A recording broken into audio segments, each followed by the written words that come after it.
I'm a girl on fire, I'm not a victim, a girl on fire, I'll stand my ground, girl on fire, I've made a choice, I stand proud.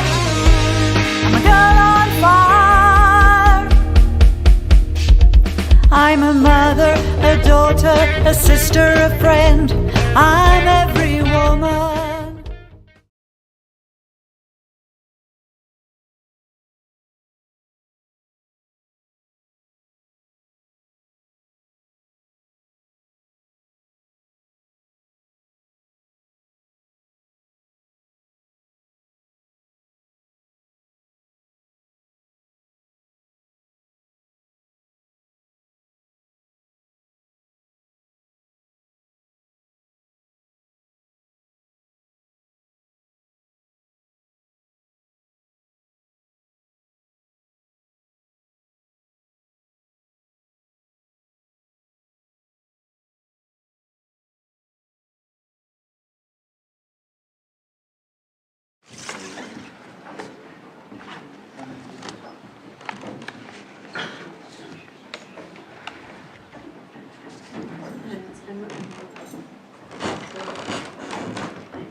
Good afternoon, everybody.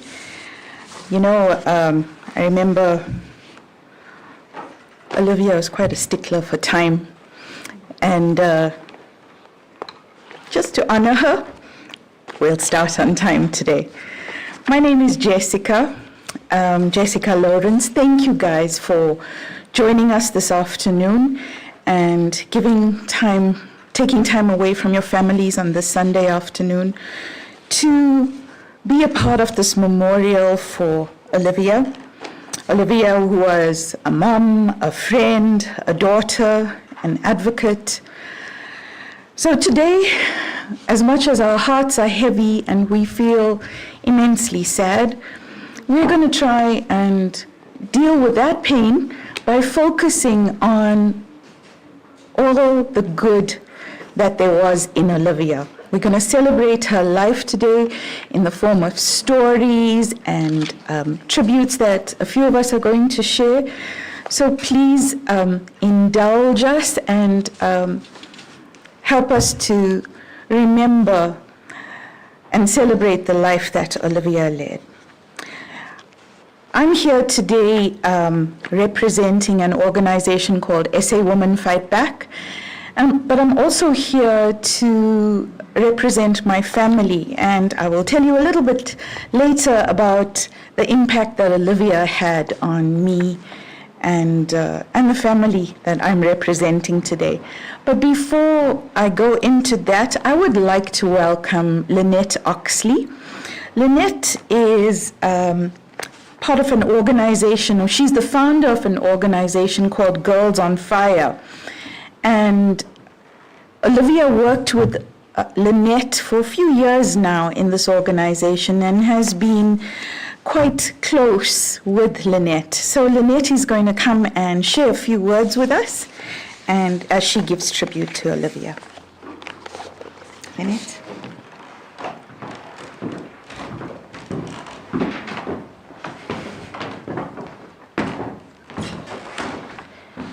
Good afternoon, everybody. I'm not going to speak very long, but I just want to say thank you to all of the organizations that came together to actually make today work, because it was absolutely amazing to see everybody come together. I'm just going to start with a quote that profoundly resonates with Olivia's life. I learned to be a woman by the way the world raised me. Be silent, it said, so I spoke. Be weak, it whispered. I grew. Sit down, it said, so I stood.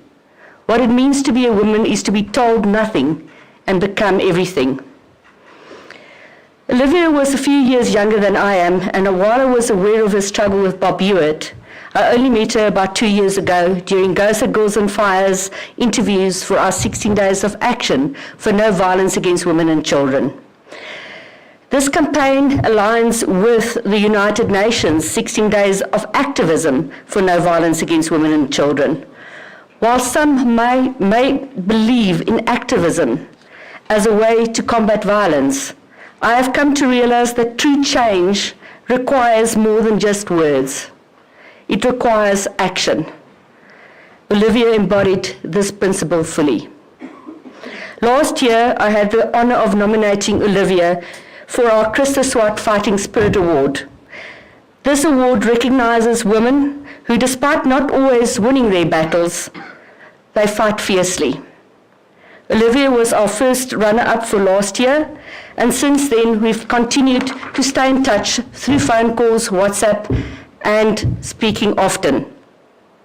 GOSA Girls on Fire also supported her foundation a couple of times in court when we could.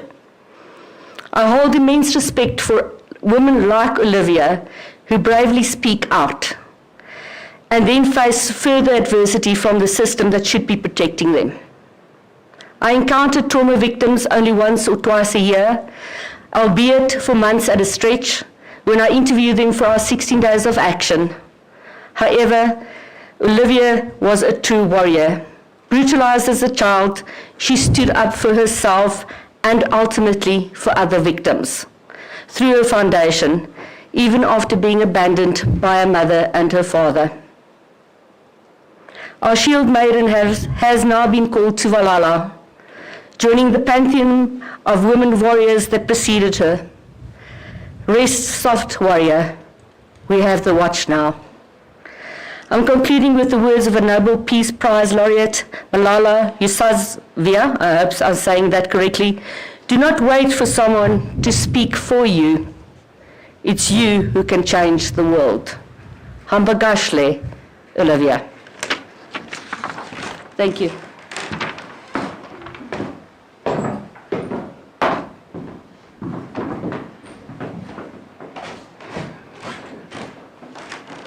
Thank you, Lynette.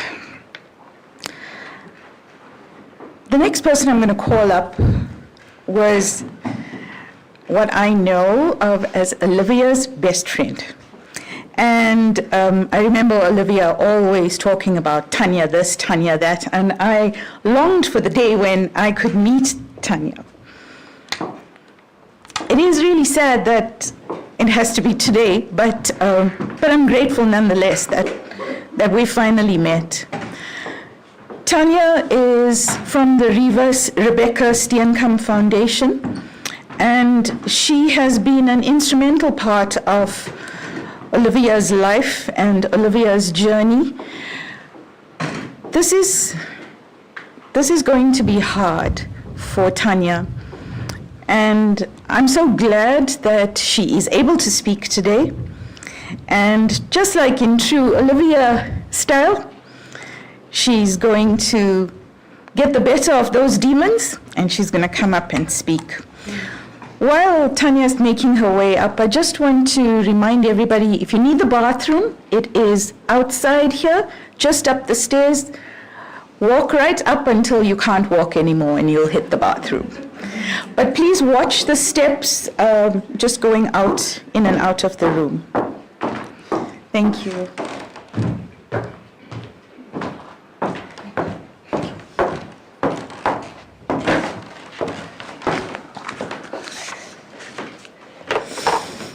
Okay. Gosh.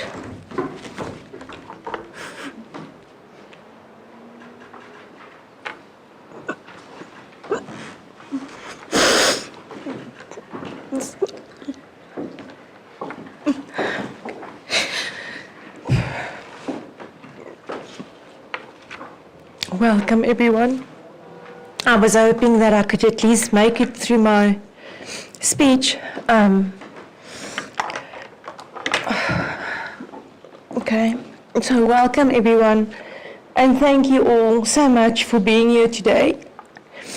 I'm Tanya, Olivia's friend, also her attorney, And I want to wish Matthew a special welcome. Matthew is Olivia's son, and he is joining via the link. Thank you so much for that, Lynette, that you organized that for us. Matthew will be attending a personal ceremony, a very private ceremony in Port Elizabeth, because that's how he wants to celebrate with his partner, Ashley, later this month. So I apologize in advance if today is a bit shaky.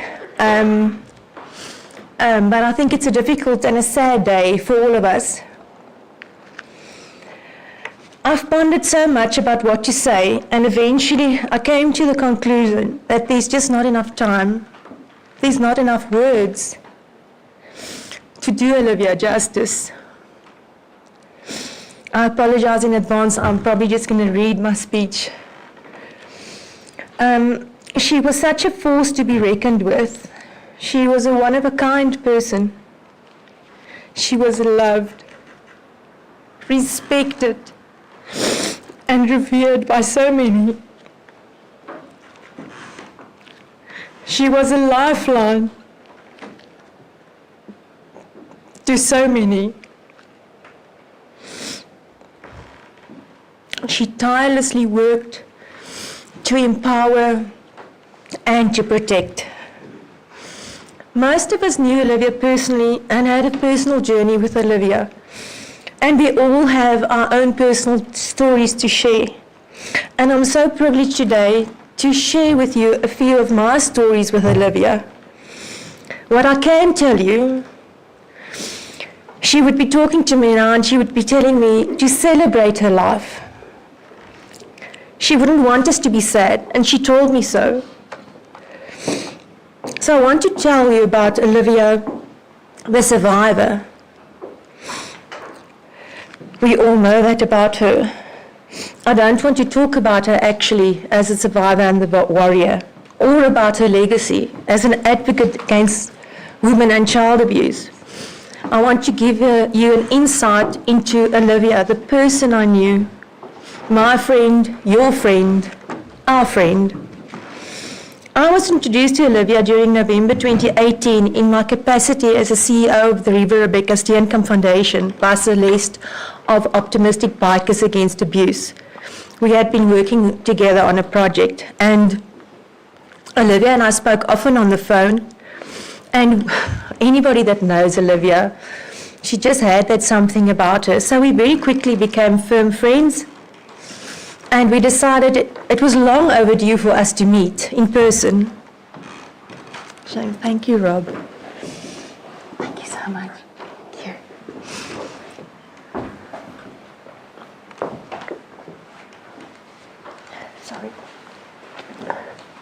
Sorry about that. So we arranged to meet, and Olivia would fly down to Port Elizabeth. We arranged on a date. And Olivia sent me, on a beautiful day, a partial screenshot of the flight ticket. So I was lying on my couch, waiting for Olivia to arrive, when I received a phone call, and Olivia said, "I'm at the airport." And I said, "Well, that's fantastic." I said, "I'm so excited. Have a safe flight. See you in an hour and a half," or whatever. And she said, "No, I'm at the PE airport." And I said, "You can't be serious." I thought she was joking because Olivia did like making jokes. And when she persuaded me that she really was at the airport, I jumped in my car, rushed to the airport. Fortunately, I only live 5 minutes away from the airport. And then I realized that I actually wasn't wearing any shoes. I jumped out so quickly. And I phoned her and I said, "Olivia, I'm sorry, you're going to have to come outside. I can't go in bare feet." So she said, "No problem." She'll wait for me across the road and where I have to exit and all that. And I put foot in the hook, but in the first minute after my call to her, it started raining. And I thought, oh boy. And something very uncommon in Port Elizabeth, the lightning started. I got to the airport within 4 minutes, stopped, grabbed Olivia, hugged her, and it was the coldest hug ever. And I mean it in the literal sense, because she was absolutely soaked to the bone. And the first words that Olivia said to me is, "You know, I have abandonment severe abandonment issues. And I said, well, you can't feel abandoned if you gave me the wrong time because you only set the portion. And I can guarantee you, if Olivia was here today, she would definitely have a different version. But my version did prove to be true because we could prove it afterwards with the evidence on the camera and on the cell phone. And then I said to Olivia, very tongue-in-cheek, but quite seriously, the tallest person I know, while it's lightning, goes and stands next to a pole. Who does that? So we had lots of laughs about that afterwards. At the time, I had no idea of the impact Olivia would have on my life, the close friendship we would have, how we would become each other's confidants, and that she would call my parents Ma and Pa. She adopted my family. Olivia was desperate to belong and to be a part of a family. She wanted to love and be loved and accepted for who she was, warts and all. In August 2019, I invited Olivia to be the guest speaker at our Reeva Steenkamp Foundation annual breakfast. And there wasn't a dry eye in the house after she had delivered her speech. And of course, she stayed over at my house, and afterwards, she confided in me and said to me that she had this fear that our relationship, our friendship would break down, because what she said was that to cope with life and to make sure that people don't abandon her, she makes sure that she breaks up the friendship first. And I was stunned about that, and I said to her, I promise you, I won't do that to you. When you're ready, I'll be there waiting for you. And it was surprising to me because we had been such good friends. We spoke often on WhatsApp, telephone, video calls. I mean, we watched the Wimbledon men's finals on video call, and every Saturday morning she would phone me and we would do coffee and rusks via video for a phone call, and to such an extent that my partner Henk thought he was associating with what Princess Diana had said. He felt it was a bit crowded in the relationship. There were 3 of us in that relationship. I think he was happier than Olivia when Olivia met Etienne, which put a stop to the video calls on a Saturday morning. As I said, I made Olivia a promise that I would not leave her. And Olivia returned to Joburg after the event, very tearful, not wanting to return. Just the next morning to pick a fight with me because of something that had been written in the newspaper, which I had no control over. But I kept my word. I continued to message her, sent her uplifting messages, and she ignored me for about 4 weeks. And then after about 4 weeks, she phoned me. And she said to me she was stunned that I was still there. And I said to her, but I told you, I gave you my word. And literally from that day, she said to me that we could tell each other anything. We would hold each other accountable because we both knew we were in a safe space. Our friendship was based on unconditional love, and a trust was established which formed the foundation of our relationship. Now, who was Olivia? Olivia was born 55 years ago on 12 June 1969 to her parents Mike and Judy Sheehan, who named her Sue Ellen, at her Opa Fred's insistence, who found her name in the Encyclopedia Britannica. Sue Ellen was Scarlett O'Hara's sister in Gone with the Wind. And I'm telling you that because she took so much pride in that. It just gave her, again, a sense of belonging. So she loved relaying that story. But in her own words, she was a reasonably high achiever. Although she was extremely intelligent, she was an A candidate, and I always teased her that she was an overachiever, and she loved that. So, but despite her successes and accomplishments, Olivia grew up conflicted, believing her achievements was just never good enough for the people around her. In my view, Olivia was a kaleidoscope. Its beauty lies therein that it's made up of many broken pieces. She had such a presence about her. I mean, when you entered a room with Olivia, all eyes were just on her. She believed because she was so tall. I just knew it was because she was just such a stunning, vivacious and beautiful woman with a sparkling personality and such an infectious laugh. She was brave, and I say that in capital letters, incredibly so. I don't want to go into that because that's something that you can go find and search on the internet if you were so inclined. But she was so brave.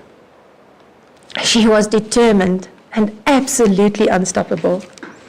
Once she put her mind to something, I can only think, and I think back of that, she spent countless hours on the phone to get her son Matthew back to South Africa from Peru during lockdown. And she did it. And she even managed, when they returned, not to let him go into quarantine like everybody else had to. And that was our Olivia. She was authentic, she was warm, she was caring, and she just had so much love to give.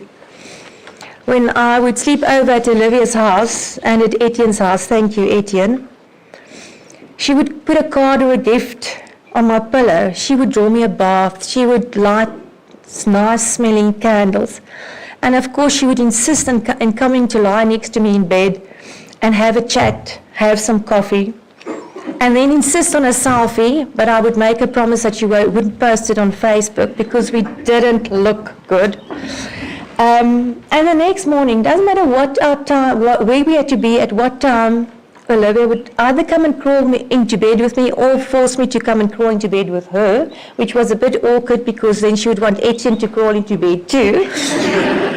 But we would have our rusk and our coffee and, of course, the selfie. So, just for the other guests here, I've slept over at many of your houses. This is not a hint. Please don't think that when I stay over, you need to crawl into bed with me. It will be weird and it will be awkward. So I just needed you to understand how Olivia just was so warm and so loving. She had so much compassion and empathy. She showed her kindness to both friends and strangers. She hosted June Steenkamp, and on another occasion, the only surviving victim, Quentin, and the family of the victims of the Sizzlers massacre, giving both emotional and physical support. And again, I can only thank Etienne for supporting Olivia in that.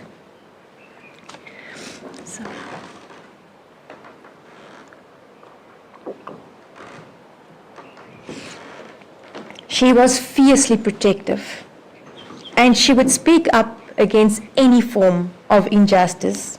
Once, when she visited me, I just finalized a letter of demand to a person who had written some very defamatory and hurtful comments on Facebook about my clients. And I demanded that those comments be removed. And when Olivia found out about it, she was insistent that the two of us personally go and deliver this letter of demand. She took so much joy in being able to go there, and when we got there, the person wasn't there, and then she went to the neighbor, insisting that the neighbor knows the horrible neighbor that they have. So that was our Olivia. She was adamant to stand up against any and all forms of abuse, especially, like she termed it, a keyboard warrior. She was funny, calling a spade a shovel, and had a wicked sense of humor, which at times could make a nun blush. After the Reeva Steenkamp Foundation breakfast event, someone took a photo of the two of us together. And I'm not very focused on my makeup, preferring the natural look, and Olivia gave the photo one look, and she downloaded some app on WhatsApp or on her phone, or whatever, which you can put makeup on people. And she thought it appropriate to color me in pink makeup because that's her favorite color. And she sent me this photograph. And then when the newspaper asked for a photo of her and I, that's the photo that she sent. And she said to me, but she said to them they need to get my permission first, because she knew I was so out of my comfort zone and I felt so fake and overdone. And I thought to myself, it gave her so much pleasure to do it and to send it, and just to give her so much joy, I gave the newspaper the go-ahead. Olivia was tickled pink, no pun intended. On another time, I wasn't able to attend her birthday party. And so she took a photograph of me, blew it up, put her on the chair, and bound it with a scarf. And I said to her, I don't do scarves. She says, well, that's the only way to keep your head up. So there I was, a guest at the party. I received lots of photographs of her and I cheering each other. And I have it on good authority that she had my portion of wine and champagne as well. We all know Olivia as an animal lover. She loved her Yorkies, even appearing on television with Spliffy. And she was taking steps to have Spliff registered as an emotional support dog. But she was vulnerable, and she was sensitive. And she had such a beautiful soul. None of us are perfect, or at all times easy to be with or to deal with. We are complex human beings who all suffer from something: anxiety, past traumas, insecurity, fears. Olivia was no exception. She had her fair, or I should rather say unfair, share of baggage, and would sometimes revert to the broken, wounded child who never healed properly and would have a knee-jerk reaction to any form of criticism or perceived criticism. At times, Olivia was unkind, her default defense mechanism. But I hope that people who knew her story, who took the trouble to get to know her, would know her heart and understand her actions. Olivia never intentionally hurt people. We are all works in progress and a little difficult to be with at times. Our friendships and support of each other are not based on perfection, but on our imperfection, our shared struggles. Olivia often said, it's not a competition.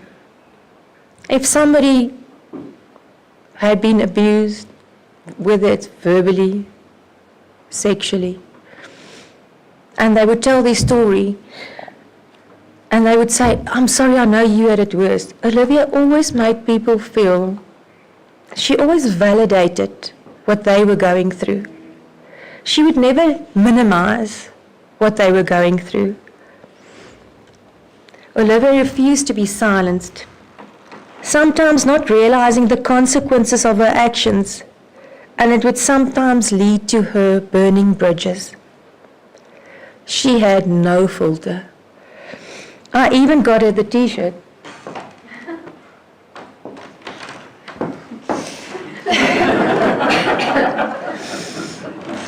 And sadly, I'm not going to get the opportunity to give it to her, but when I told her that I had ordered this t-shirt, she had such a giggle and she laughed. She couldn't wait to wear it. Olivia was often in survival mode. She confided in me that she suffered from empathy burnout, but she insisted that helping others was part of her healing, even though it was also a trigger for her own hurt and pain. She was at times both the healer and the harmer, trying to fix those around her, with ultimately no strength to heal herself. There were two very important men in her life. Olivia took great pride in her son Matthew, with whom she reconciled about 5 years ago. She was fiercely protective of him, and particularly proud of him when he joined her in the Jasriel Foundation and started working with her. I saw a remarkable change in Olivia when she met Etienne. It was a relationship which gave her great joy and brought her much happiness. Olivia sparkled in Etienne's presence, and I will remain grateful for the love and joy Etienne brought into Olivia's life at the time. We all know that trauma has an effect on a person's mental state and on their body. And it was manifesting more and more in Olivia the past year or two. Physically, Olivia was constantly in pain. For years she suffered from autoimmune disease, and she was diagnosed with, I hope I pronounce this right, brucellosis, which is a joint pain and fatigue illness. And earlier this year, she also suffered 3 broken ribs. Typically, Olivia, those broken ribs didn't stop her from flying to Port Elizabeth from Joburg to attend the 25th anniversary of my legal practice. I have bittersweet memory of us the day before, rolling down an embankment, laughing and giggling like 2 silly teenagers. But that was Olivia. She lived life to the fullest, making every moment count. Needless to say, the day at my party, Olivia could hardly walk, but she was there. Olivia publicly stated that she had struggled all her life with depression, relationships, low self-esteem, eating disorders, and terrible abandonment and rejection issues. This past year, after her mother's death in June 2023, was a huge emotional setback for Olivia, who, despite their history, had a deep-seated desire to reconcile with her mother. It was difficult for her to accept that this was no longer possible. Olivia posted a very sensitive and poignant message on Facebook about her mother's death and was met with criticism and disregard by others, which Olivia found very difficult to process. It was telling to me that before her mother passed, she would refer to her mother as Judy, but after her mother passed, she would always speak to me about her mother. The past 2 months, particularly, it became clear to me that Olivia was different. Her mind was changing. She was thinking differently.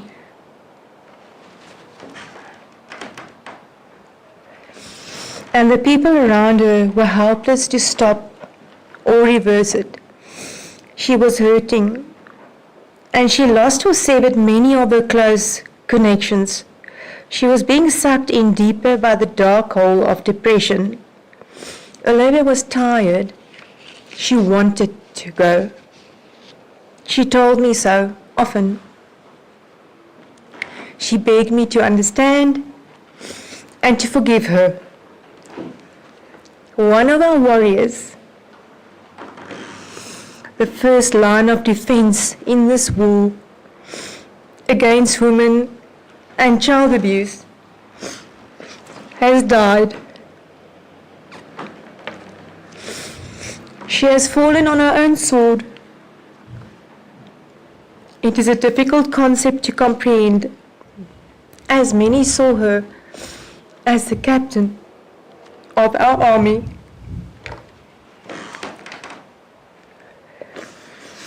A number of Olivia's friends have reached out to me, dealing with feelings of guilt, as do I, as we all do, asking ourselves, did we do enough? Did we take proper notice? Did we try hard enough?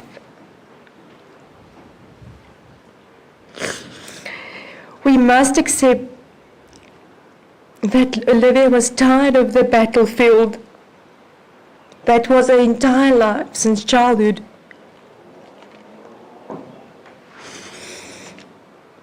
We are sad and heartbroken that Olivia's gone, and we miss her daily.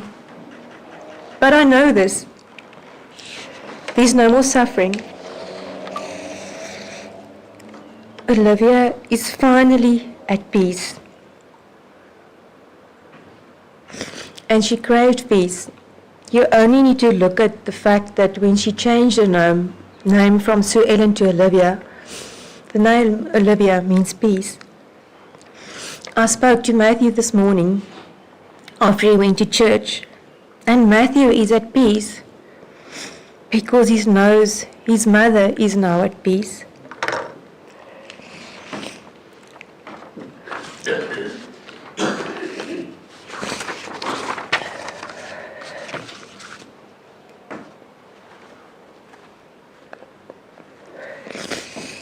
Perhaps Olivia has found a mother on the way.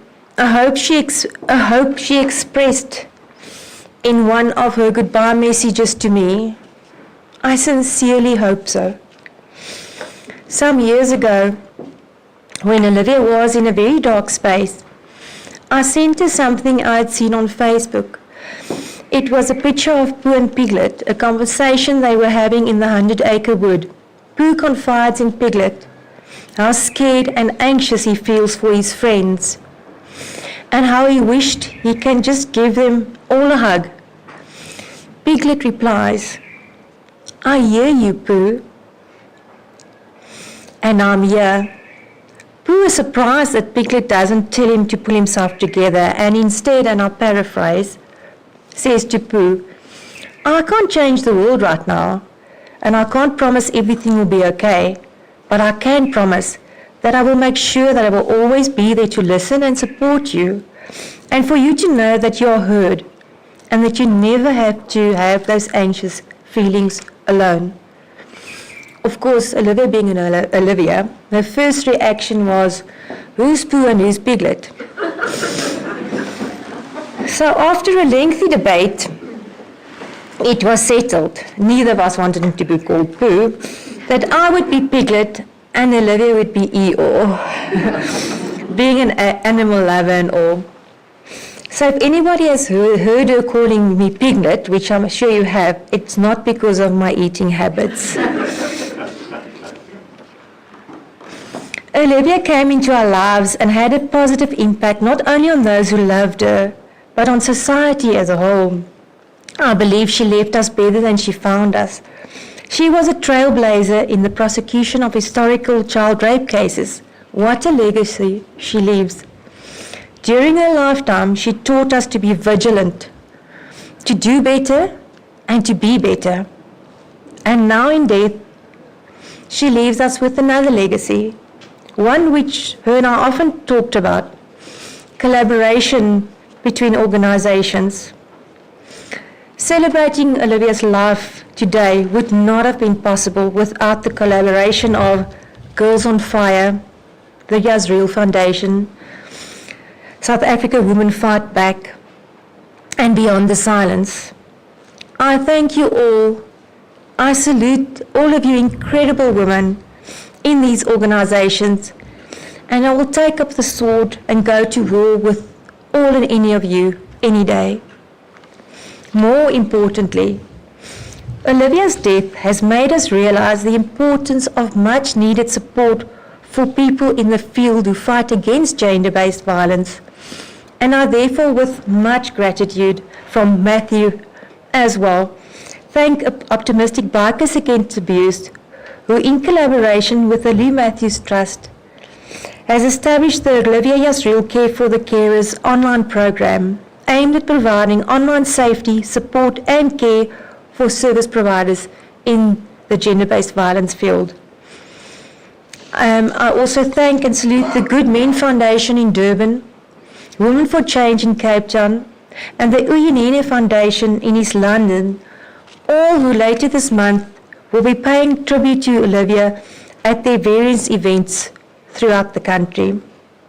I thank Ricky Sekwe of the Celestial Outreach Foundation in Oudtshoorn, who have asked his son Winston, also a rape survivor, to write a song for Olivia. This will later be read by Advocate Anady Hofmeyer. I leave you with an amended version of the words of Piglet. We can't change the world, but we can be there for each other. We can listen to each other and make sure that no one is ever alone. I love you, my friendie. I forgive you, and I understand. Thank you.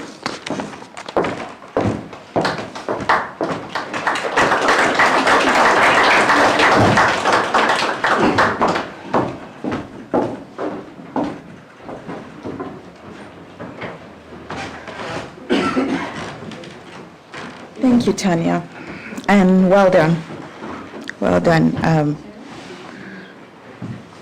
think it's difficult to come back after that, but it was so heartfelt, and I think you spoke what many of us are thinking.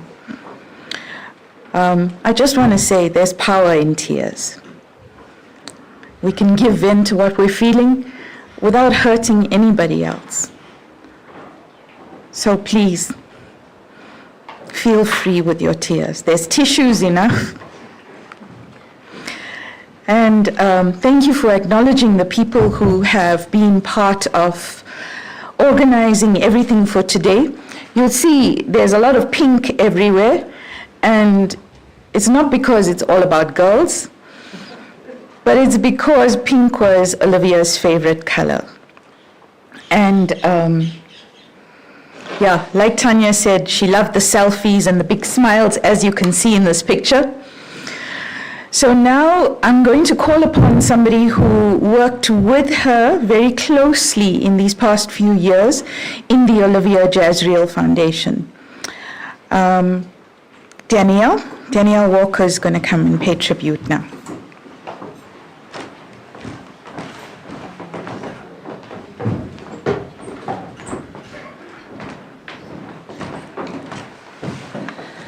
Hi everyone, my name is Danielle Walker and I'm on the board of the Jasriel Foundation.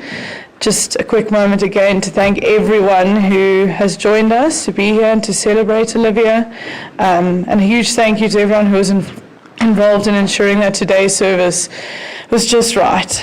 Olivia would have it no other way. As a member of the foundation and someone who watched Olivia speak, I'm very aware of how eloquent she was, and I'm feeling a tiny bit of pressure. I know how well she would have spoken if our roles had been reversed, so I'm going to try and get through it. So yes, sorry Olivia that I'm not speaking with just a few points jotted down on paper, and I will probably read most of this. Please, Olivia, know that the words all of us are sharing today come from a place of love. They are from everyone who has reminded me of your strength, your conviction, your passion, and the many other skills that would just mean that I'd be listing them all afternoon. A common observation from so many has been how much love and care you've always given to others. I worry that perhaps you didn't take enough time to care for yourself. I met Olivia after an exceptionally tricky time during the My Only Story podcast as a whistleblower, and she supported me through the difficulties of being a whistleblower and the things that we face. She always supported me wholeheartedly and would have defended me. As each of you know, Olivia was much more than the darkness that sometimes overcame her throughout her life. And obviously this became too much for her. I'm sure since losing Olivia, we have all reflected on our times with her, the fun, the discussions. Discussion may be a euphemism for heated arguments at times. And the causes that Olivia so passionately believed in and supported. The tennis sessions she had, the paddle, the great food and drinks, the themed parties, the fundraising events she attended, the dress-up nights, and every now and again the controversial Facebook posts that we all read. We wished we could emulate her. Working with Olivia, it was easy to see that Olivia's journey was not an easy one. As a young tennis player, her dreams were shattered when she became a victim and later survivor of the abuse at the hands of someone who she trusted. But Olivia, in true Olivia fashion, refused to be silenced. She fought tirelessly for justice, and I was lucky to see that in the foundation. Her courage in pursuing her abuser and bringing him to justice was nothing short of extraordinary, and there are many of us who admire her for all she did. It was a victory not only for herself, but the countless survivors who had suffered in silence. Olivia became a voice for the voiceless. She founded the Jasriel Foundation and Athletes Against Child Abuse, the first victim-centered organization of its kind. Her foundation is run by survivors for survivors. It's provided a safe haven for those who have been silenced. It offers support, guidance, and hope to those who needed it most. And Olivia was always a phone call away Whether that was at 2 a.m. and a victim reaching out, she was there for them. Olivia's work was testament to her belief that no one should have to endure what she did. And she was relentless in her efforts to protect future generations from the horrors that she faced. Despite these challenges, Olivia's compassion and empathy were boundless. She had an incredible ability to connect with those who had been failed by the justice system.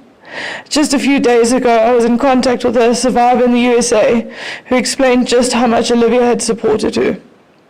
Olivia understood our pain in a way that few can, and she made it her mission to ensure that people were heard, supported, and empowered. Despite the heavy burden she carried, Olivia never lost kindness or her sense of joy. She was incredibly devoted to us in the foundation and to every single victim who had reached out. She put everyone first. Olivia's impact on the world and through the foundation cannot be overstated. Through her work with the Jasriel Foundation and her collaborations with other organizations, she helped bring about real change. She helped to bring what was a scary and dark world for some an open space. She was a trailblazer, a warrior in the fight against child sex abuse, and her legacy will continue to inspire and empower survivors for years to come. The messages of condolences all refer to the importance Olivia has played in their healing journey and in their justice that they are seeking. As a foundation, we do not want the manner of Olivia's passing to overshadow the joy that she brought to each of us. We want to hold her firmly in our memories, and I encourage you to do the same. Replay them as often as you can. Share them with her friends and family. Share them with the foundation. Memories are what really define Olivia's 55 years of living, not the tragedy that has happened. To Matthew, Etienne, and Olivia's closest friends, this past week has been tough on everyone, but particularly on each of you. Please know that we know your world has been turned upside down, and we will support you however we can. Olivia, I want you to know I'll always be grateful for the support you gave me and so many others during hard times. I want you to know I see your hurt, and I'm sorry for everything you had to go through. Olivia, in and beyond this room are people who love and care for you. You are loved by so many, and we are incredibly sad that for a moment you lost sight of this love. We miss you, and we hope that you can now rest peacefully, and we aim to continue your fight for justice, and we will support those in need. Thank you for allowing me to be a part of your amazing work. I will forever be grateful for you.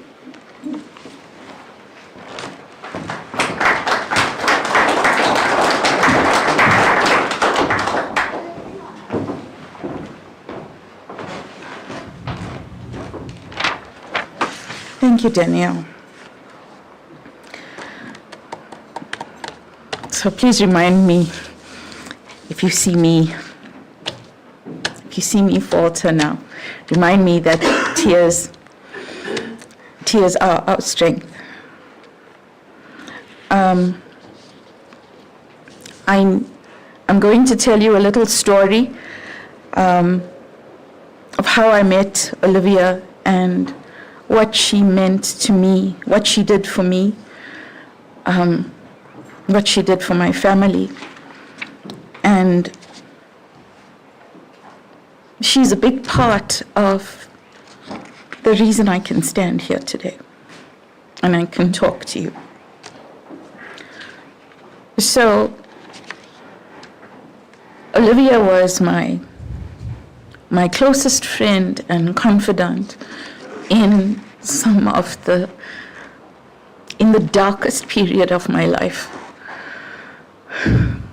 Actually, no, it was the second darkest period. The darkest period was when I was going through the abuse that I endured. And then taking on the perpetrator and standing up was something I decided to do, and it was an impossible task. I met Olivia by accident. By accident, actually, and it was because the organization that I had gone to look to for help, because I was so desperate, was too busy. They were too busy, and I had no strength to call, but before the trial started, I was already defeated. And I remember leaving the police station. I work with the CPF, and specifically in the VEP, the Victim Empowerment Program in Sandton. And I was on shift that day, and to help me get through my pain, I keep myself busy, so I'm not lost with my thoughts, not lost in my thoughts.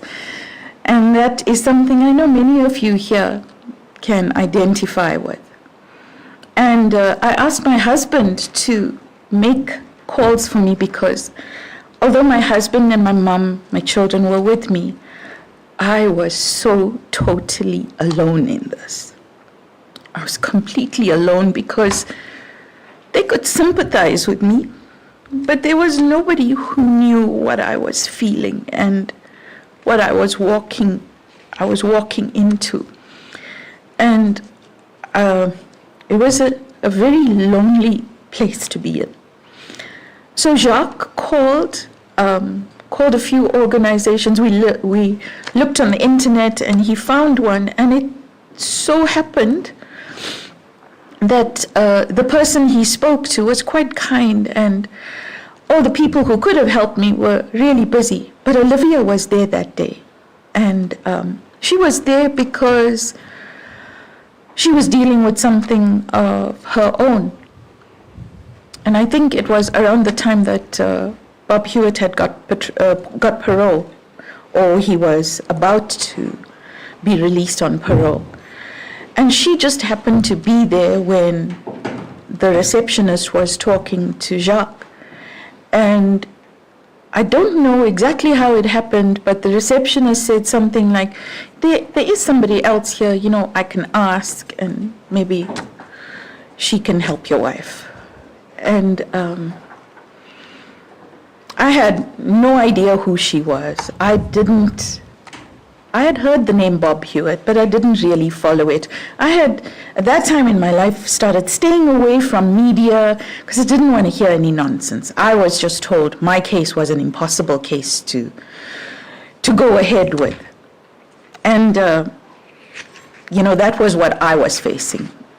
I was told by many people that you're fighting a losing battle. You shouldn't do this. You have your whole life ahead of you. Don't do it. Anyway, when Jacques told me that there was nobody, I wanted to die. And I don't think I said that to Jacques, but I was so terrified. And that evening, Olivia phoned me, and she asked how I was, and that was the start of our friendship. She phoned. The next day we left to Durban for the start of our trial. It was a disaster, as these things go. And the whole court case took about 4 years, just over 4 years to eventually be successful. But it took a lot of effort. And there were times, I don't want to go into all of the detail now, because then you'll have to give me some tissues. But there were times when I really just didn't want to be alive. And the only person at that time who understood what that felt like was Olivia. And she encouraged me. She encouraged me. The thing about it, and the reason I'm talking about it, is she was a complete stranger to me. I know that God brought her into my life for a reason. And I will forever be grateful for that. Because at a time when I was so disillusioned with so many things, my mom, my husband, and I were by ourselves, Olivia held my hand. She never asked me to tell her my story, like so many people did. You know, people love stories. Give me the gory details. Tell me exactly what happened. Not once did Olivia ask me that. The only time she really knew my story was when she heard me testify. But she held my hand, and she was with me there. I had, just before meeting her, joined SA Women Fight Back, and I didn't know much about them, but I just thought, okay, I'm fighting back, so this is something I could resonate with. Olivia organized a team of women to come to court and support me. These also were women I'd never met before. We met them there, but they stood with me as if they were my sisters. I didn't have my sister with me. My sister was against me and this whole trial. But Olivia stood in the gap. She never judged me. She heard the stuff that I said about what I was going through. She helped me when I was ready to give up. But it wasn't just Olivia, it was Olivia and Etienne. Because during those 4 years, Olivia met Etienne. And we used to laugh about it because Etienne and Jacques are both baldies. And they rock their bald heads. And so she called Jacques Boetie.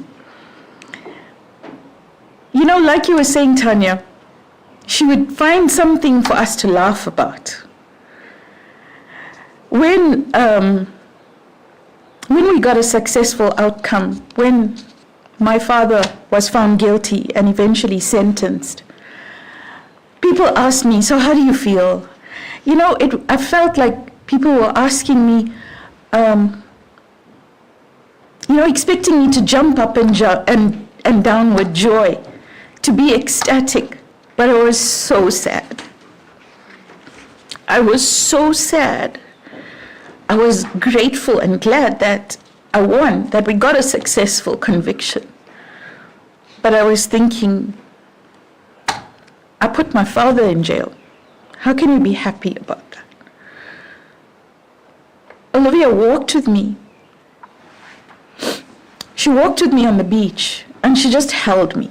I didn't have to say anything. It's things like that that will forever stay with me. You know, sometimes words can do damage. There's no place for words, but her actions spoke then. She organized a party for us, and it was an Indian-themed party. And we usually dress up all Indian and have these Indian-themed parties when we want to celebrate and have fun. And I was not in a very fun mood. I did not want to celebrate. I was really down. But she did it. She did it. She made us laugh. We had a blast of an evening. And, I told you guys in the beginning how Olivia was such a stickler for time. And I would do everything possible to cancel any social event. I think we went over an hour late to Olivia's house. She was mad at me, I know, but she hid it. She hid it. And then, in true Indian fashion, some relatives of mine decided they wanted to join us when they hadn't, and she hadn't set the table for them. But she accommodated everyone, and we ended up having such a blast. And I saw some of the photos today, and it reminded me of how she picked me up when nobody else could. And that's the legacy of Olivia's that I want to remember. And I say that I am here today partly because of Olivia, because she helped me get through that dark storm.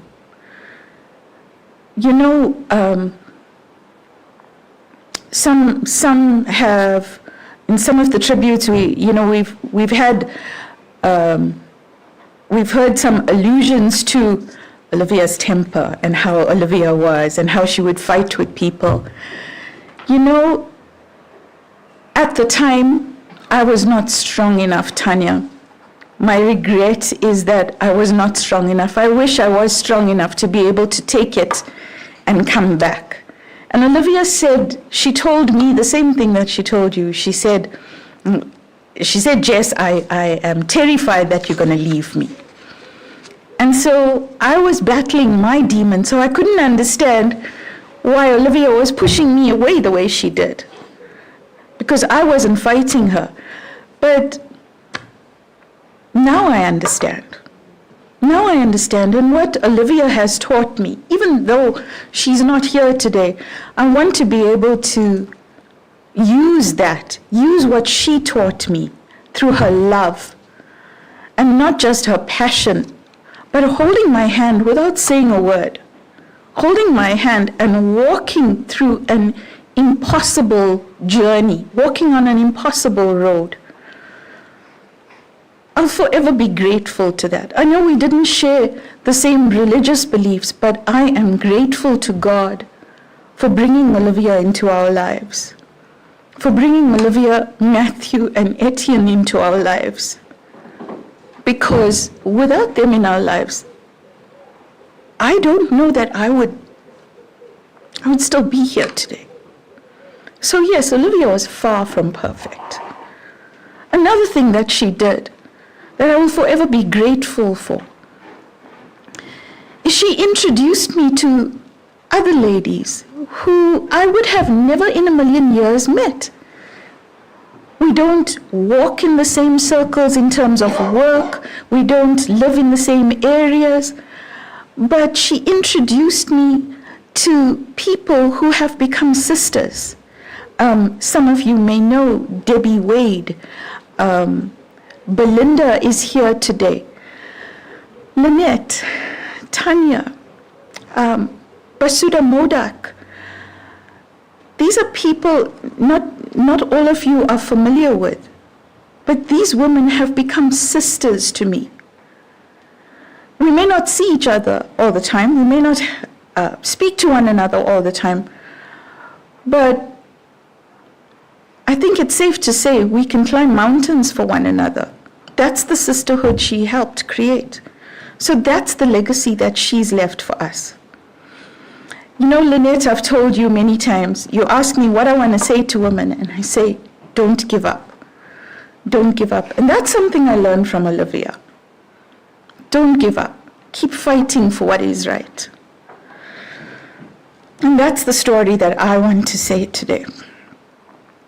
You know, when I first saw on the program, it was written tribute, Jessica Lawrence, victim supported by Olivia. I'm not a victim anymore. I was a bit upset when I saw that, but I thought, it's okay, it's good, because I can tell you all, I'm not a victim anymore. I'm a survivor, and I'm on my way to being a conqueror. And I wouldn't have been able to do that without the help of somebody like Olivia. I really wish I could have said it to her. I do hope that she knows that. But Etienne and Matthew, I'll say it to you guys. And I'll forever be grateful for you all in my life. If it wasn't for Olivia getting those ladies from SA Women Fight Back to stand with me in court, I would not have gone as far as I have. And it's an organization that is so close to my heart today. That is a very big part of my life. So there's so much gratitude for everything that Olivia has done. And that doesn't just come from me, it comes from my family also. Thank you for letting me share the stage with you today. And on that note, I'm going to call Advocate Anady Hofmeyr. Did I say it right? To read a poem to us.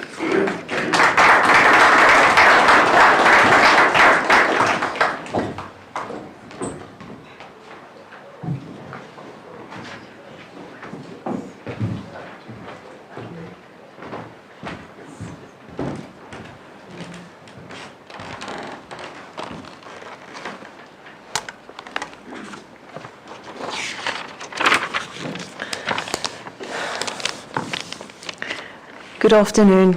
I I have to tell you that if Olivia was here now, she would have put her arm around my shoulders and she would have had to go down to do that. And she would say, "Yes, like Kleinkie, who ate your food when you were little?" She had a terrific sense of humor and a wonderful presence. I met Olivia.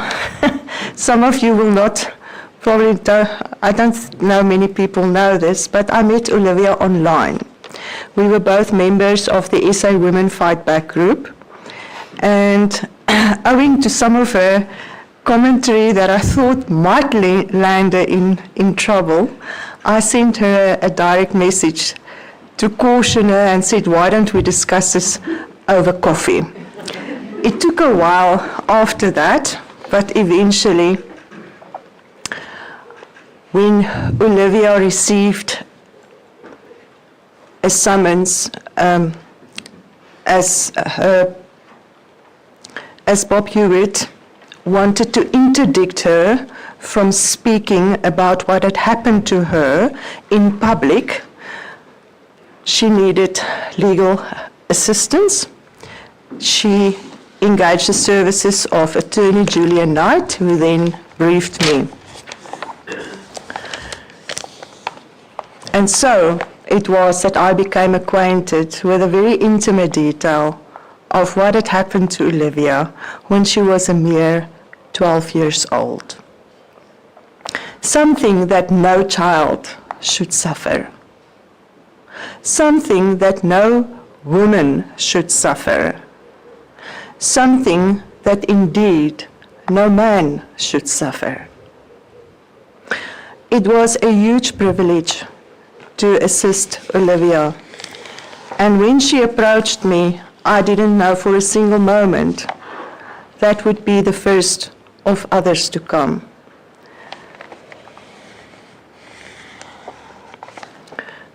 I was asked to read a poem to you today, written by a survivor, Winston Sekoe from Mitchell's Plain. Winston now lives in Spain. He's 23 years old, and he penned the following. It's called Remember Me. Remember me as peace. Remember me as hope. Not as a victim of a slice where I couldn't cope. Remember me as a breach. Remember me as vulnerable, who used my past to create a future that is honorable. Remember me as soil, though on the surface don't look like much, but grew flowers of kindness, healing, and love. Remember me as a butterfly, though my stolen innocence made me dull, I was still able to fly. And now I am flying high as a messenger of hope, a messenger of truth. My story, not unique to many, but unique to me. May my story encourage you to break free. When the silence is loud, may you hear a symphony. I am not Sue Ellen. I am Olivia. And if you love me, that's how I would like you to remember me.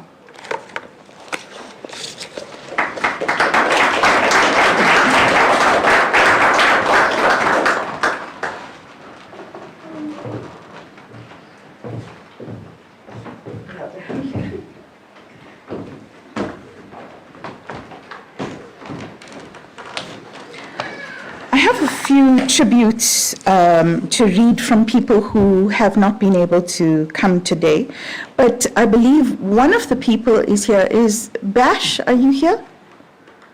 Bashida, you want to say something? You want to give? Ash is not here. Sorry, say that again. Ash is not here. The same name. Basuda. Zina.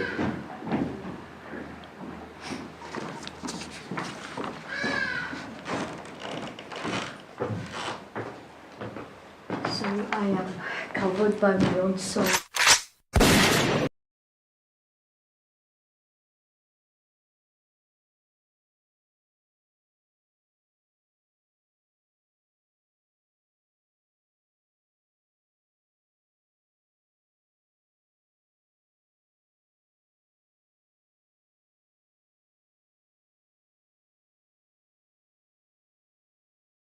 Of getting it out was writing Facebook post that people used to comment, used to laugh about, make fun about.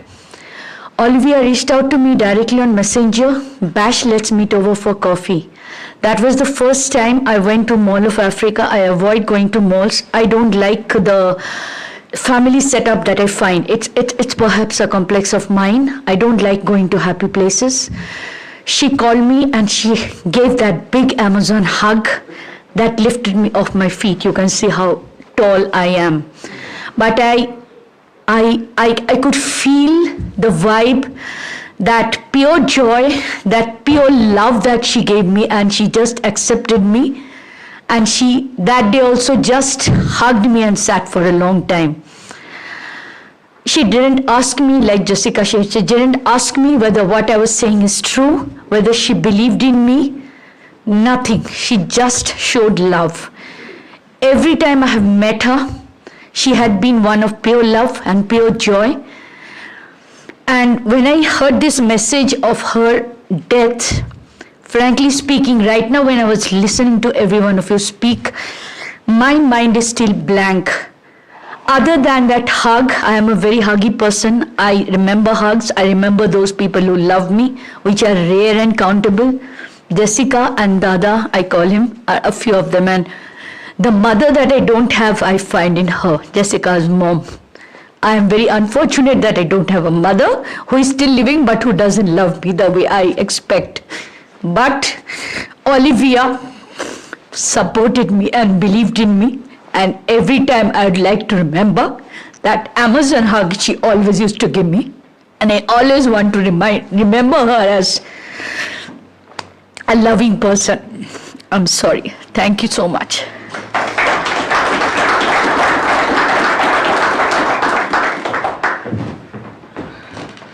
Thanks, Bash.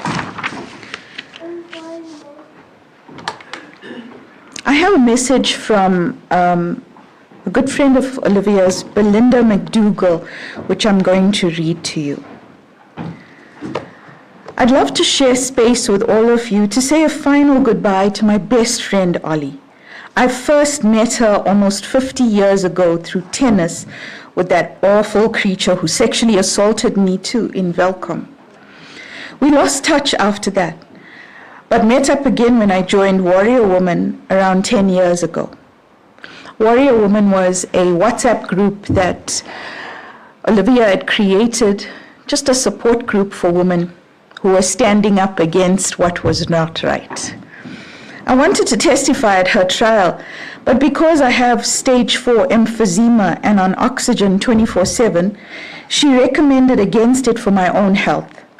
Ollie always thought of others, knowing how much pain and hardship she herself had to endure.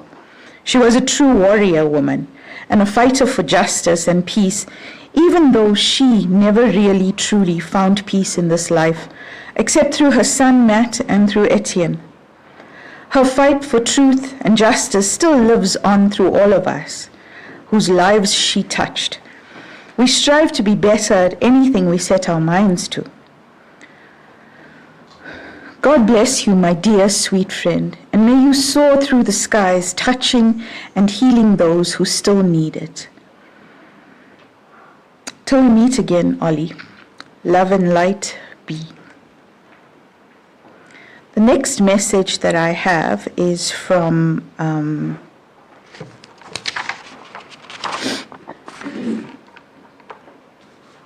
Helen Barrett.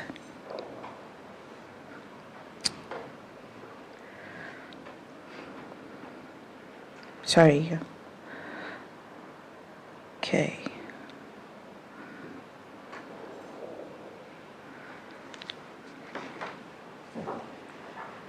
Sorry, my eyes are not that good anymore. My dearest friend Olivia, words cannot express my sadness of your passing. My heart is broken. You were such a good, caring friend to me. It is strange how our paths had chosen to cross after 40 years. Helen was a tennis coach to Olivia after everything about Bobby Hewitt had come out. I still remember the cute, smiling little girl hitting tennis balls. You came to me for coaching when you were about 16, and I knew there was always something special about you. You were such a talented young player. Who would have known what you had been through? You were always smiling and cheerful. For the past 2 years since we met up again, you've brought so much joy and inspiration into my life. You cared so much for me when I was ill, going with me to numerous doctors and fighting with some, I may say, fighting with some of them, true Olivia style, always willing to help me out. You always made me believe in myself as a coach and a person.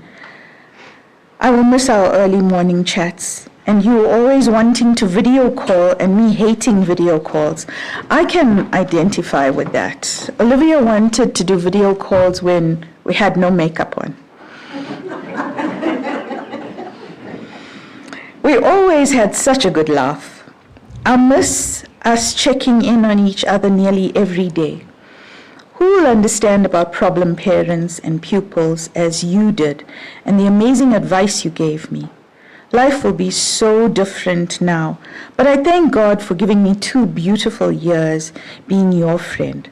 Fly with the angels until we meet again. Love you, Helen. We're going to be favored now with a special musical item by Amanda Blankfield Kosif. So, Amanda, the floor is yours.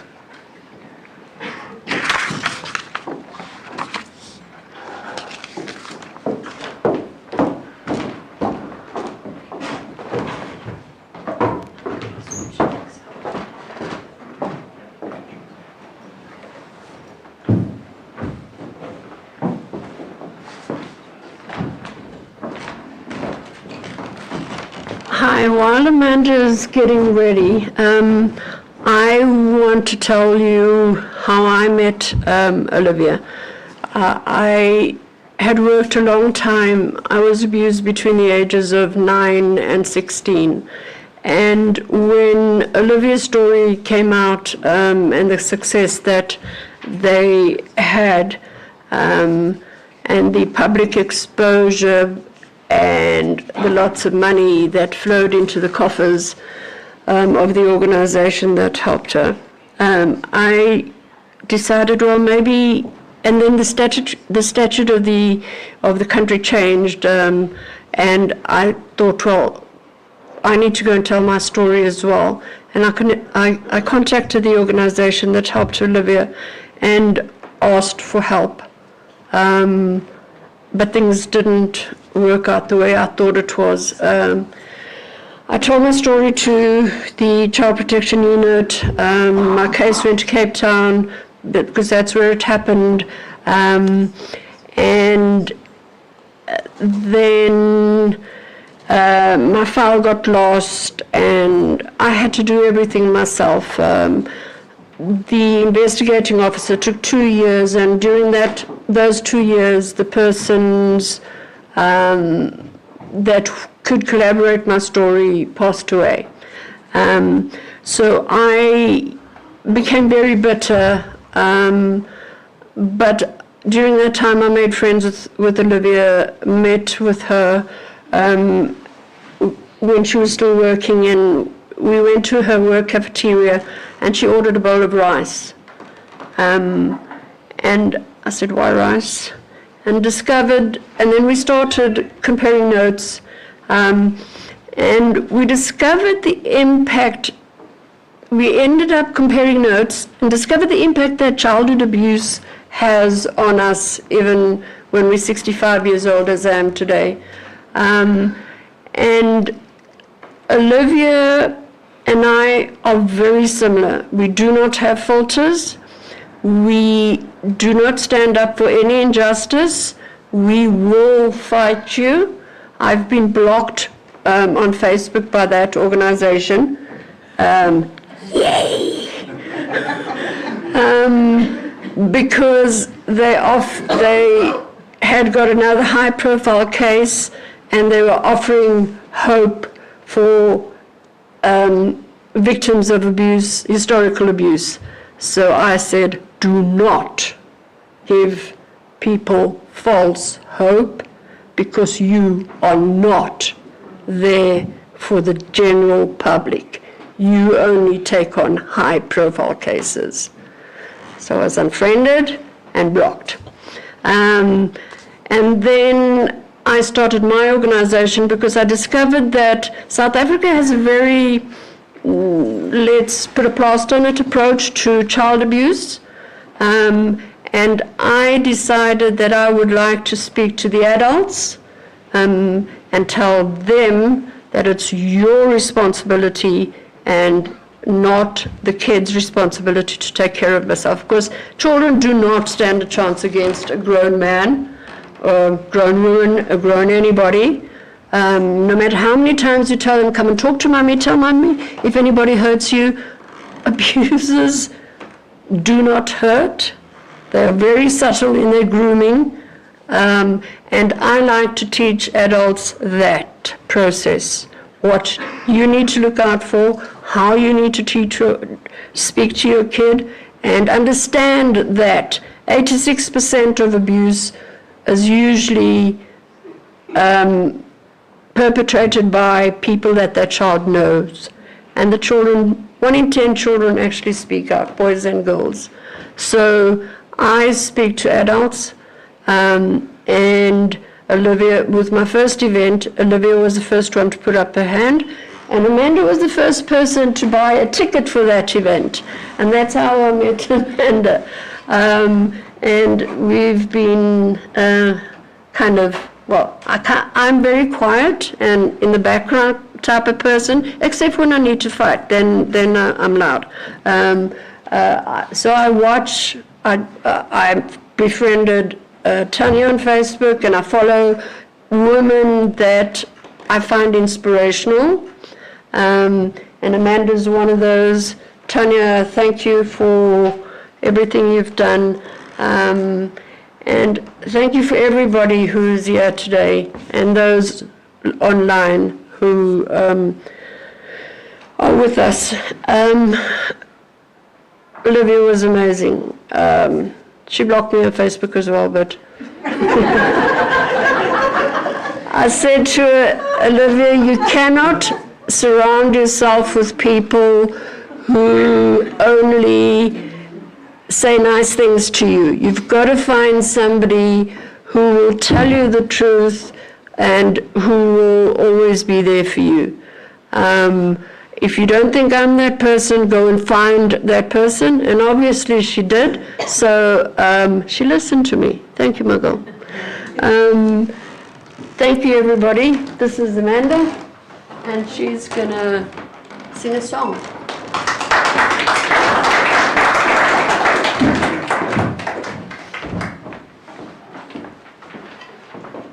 So when Deborah phoned me out of the blue, she's never phoned me before, ever. I saw this call. I'm like, okay, I answered the call. She says that, there's the memorial for Olivia coming up on Sunday. Are you going? So I was like, well, I've only met her once at your event, so I'm not sure if I should go. I don't know. I mean, obviously, I enjoyed meeting her, and she was amazing and all of that, but literally I met her once. So I might have joined online, but I don't know if I'd come. And then she says, well, I really want you to come because I want you to do a musical item. And I said, well, how do you know that I do musical items? And she says, no, I stalk you on Facebook. Okay, she didn't use that word, but she says, no, I've been following your musical adventures page on Facebook, and I've been listening to your singing, and I think it's beautiful. And she said, and our program right now is pretty intense. We need a bit of light relief with music. So I said, okay, so which songs would you like? So then Tanya suggested Sounds of Silence, and then I looked through my repertoire about things that I thought would be appropriate. And one was Angel by Sarah McLachlan, the other one was Hallelujah by Jeff Buckley. And I tried each of them and I couldn't decide, and then Deborah's like, just play all of them. No, but I can't take the whole program. Let's start a whole concert. So I said, okay, this morning I said I'm going to do a medley. Just combine the three of them and just do a medley. So that's what you're going to get. It's only been rehearsed this morning, I warn you now. So here goes.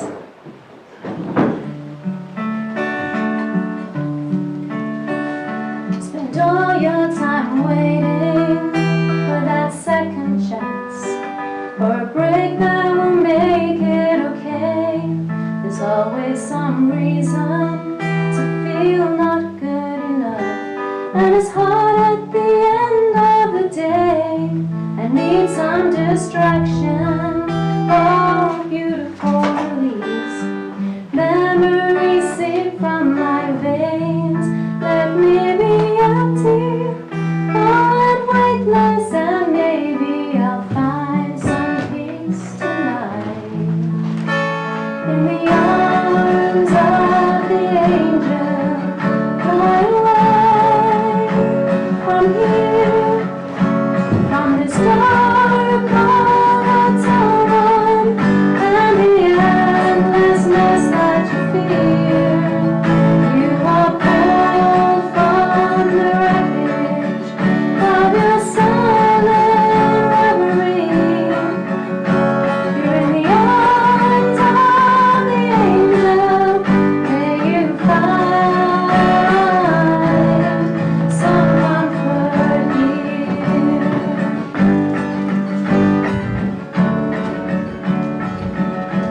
Hello darkness, my old friend, I've come to talk with you again, because a vision softly creeping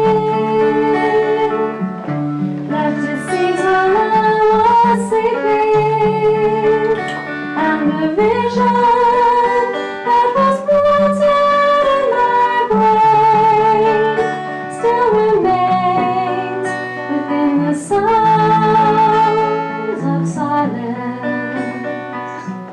In restless dreams I walked alone, narrow streets of cobblestone, neath the halo of a street lamp. I turned my collar to the cold and damp, but my eyes were stopped by the flash of neon light that split the night and touched the sounds of silence. And in the naked light I saw 10,000 people, maybe more, people talking without speaking, people hearing without listening, people writing songs that voices never shared, and no one dared disturb the sound of silence. I heard there was a secret chord that David played and it pleased the Lord, but you don't really care for music, do you? Well, it goes like this: the fourth, the fifth, the minor fall, and the major lift, the baffled king composer, hallelujah, hallelujah, hallelujah, hallelujah.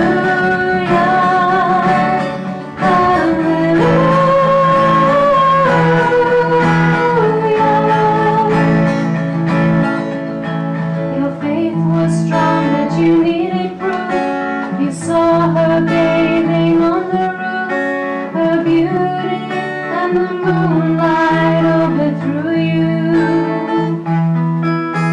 She tied you to her kitchen chair, she broke your throat and she cut your hair, and from your lips she drew a hallelujah.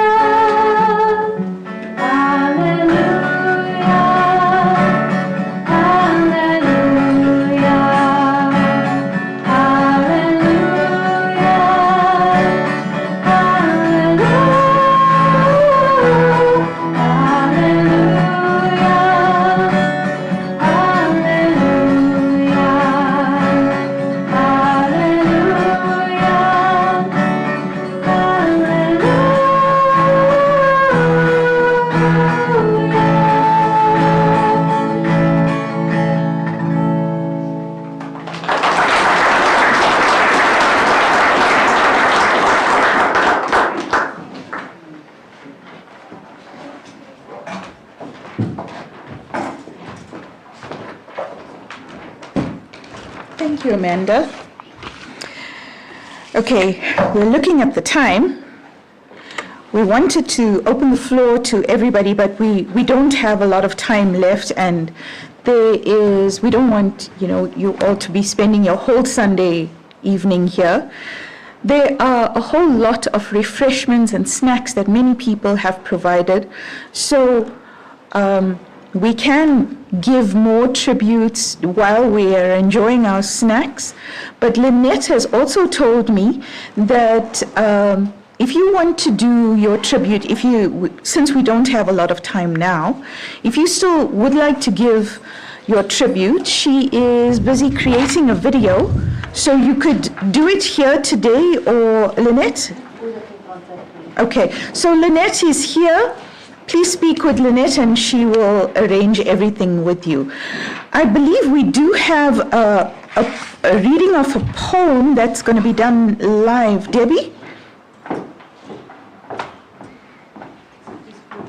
Okay.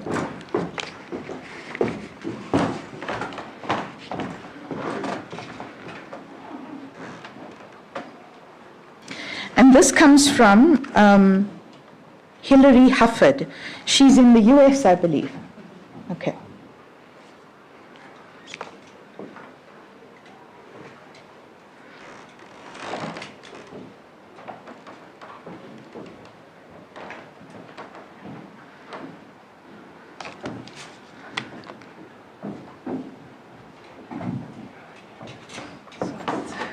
My WhatsApp, so I'll move the screen so you're not staring at the WhatsApp. Okay. While we're waiting, I'd just like to say thank you to the organizers. I believe that this school has something that is important, or the school does something that's really important for everybody to know about. You know, Olivia was always passionate about helping child abuse survivors, about being proactive, teaching people to be proactive instead of reactive in terms of child safety. So in this school, I've heard that the teachers have, as part of their policy, educated one another so that they are able to be on guard against anything that is unwholesome, anything that's a potential danger to their children. And they, Tanya, please help me if I'm not right about this. They are also trained to be able to detect these things or watch out for these things when they take their children out of the school. Yes. If they go to any other school, the teachers also identify, they look for the action or reaction of those coaches, and they then come back to school to report. They pick up anything that they see suspicious. Yeah, and that is amazing. This is part of the school policy. So the teachers, the employer, all the employees of the school have to abide by this. And this is something that is being fought for all over the country right now. And it's easier said than done to get it implemented everywhere. So well done, and I think it is so, it is something to celebrate that Olivia's memorial service has been happening here at this venue. So quite apt for her celebration, huh? Yes.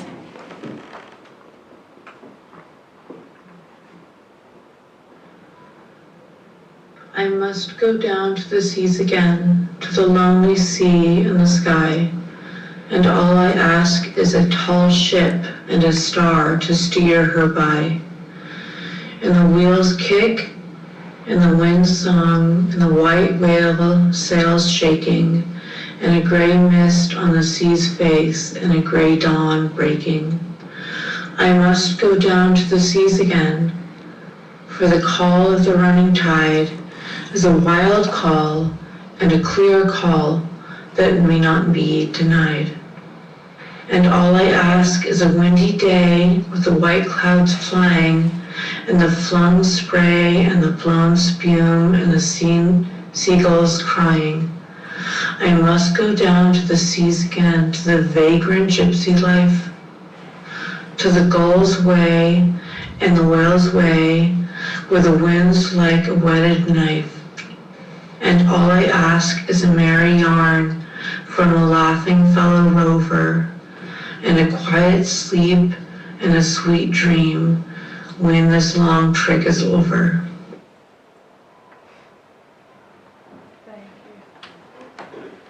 Thank you, Danielle. So lastly, I just want to thank all of you again for being here, for sharing this day with us. Thank you for every little thing that anyone who knew Olivia, who loved Olivia and wants to carry on with this legacy has been willing to take part in today. This is not, I think this is just the end of the formalities here, but please have a cup of tea, enjoy some of the snacks that have been prepared, and just say hello to some of the people who knew her. All right, thank you, everybody.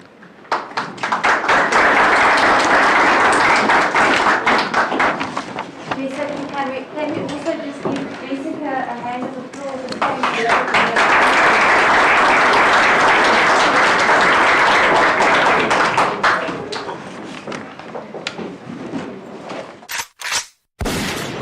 I'm a girl on fire, I'm not a victim, a girl on fire, I'll stand my